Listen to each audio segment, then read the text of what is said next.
Several days ago, I found myself in incredible pain, very severe stomach pain.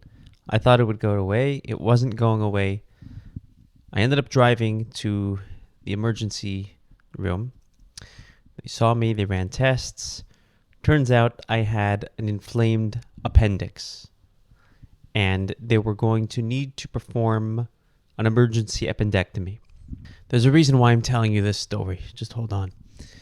It was very painful.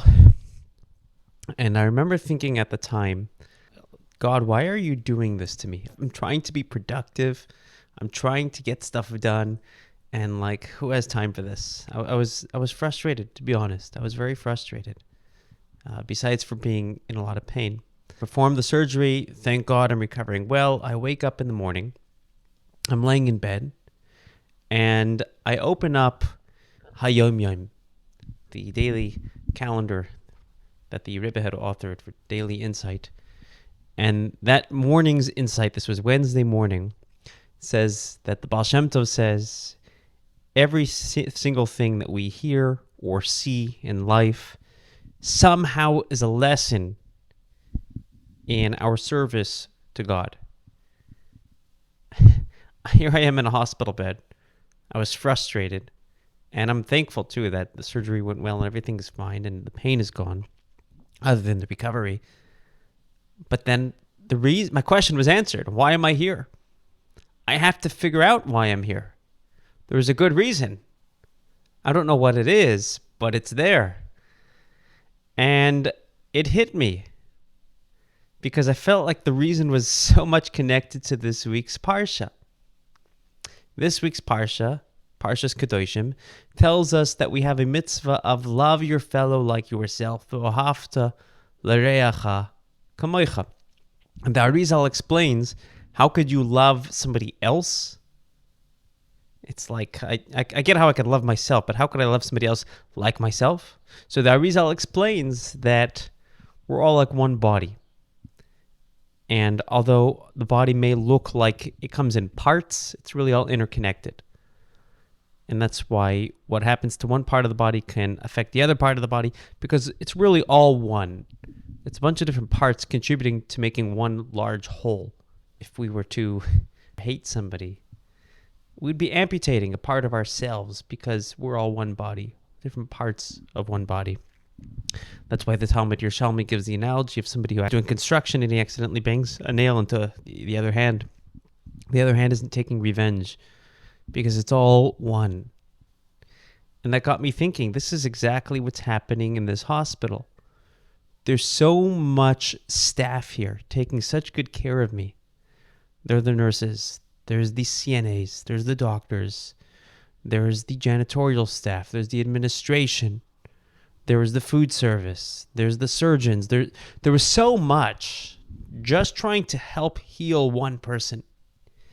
And everybody's sticking to their own unique job. And every single job is necessary. Maybe the surgeon is more prestigious or paid more than the janitorial staff or the CNA or the nurse. But they're all necessary. Every single thing they're doing is contributing toward my health. And they all worked together so seamlessly. And I think the reason was because they didn't see themselves as unique parts exclusively. They saw themselves as unique parts contributing toward one whole, contributing toward healing. And because they saw each other as necessary, they can work together seamlessly to bring healing to that one individual. And that's kind of what we're doing here on this world. Chassidus explains that we've been sent to this fragmented, broken world, this exile, where there's no temple. And there's like this spiritual illness, this deficiency in connection to God. And our job is to bring healing. Our job is to heal the world. Our job is to bring the world to its true potential, to God's true vision for humanity, to this messianic state where God becomes relevant, where people are valued for who they truly are. And when we see how each and every single one of us participates or can potentially participate in that, that's incredibly healing.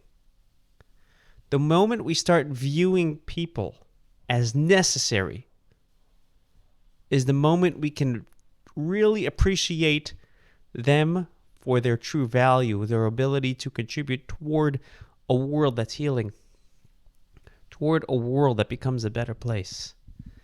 Imagine you woke up tomorrow morning and the person you have the most difficult time getting along with, somehow you are able to see that person as necessary.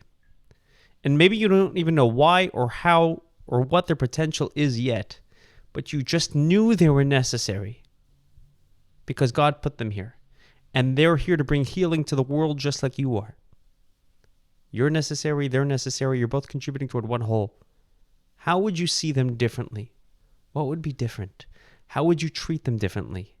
What would be different about you now that you see them in that way? This is the message that I was blessed to learn from having an emergency appendectomy in the hospital. That's my story, and I'm sticking to it. Have a great job as friends.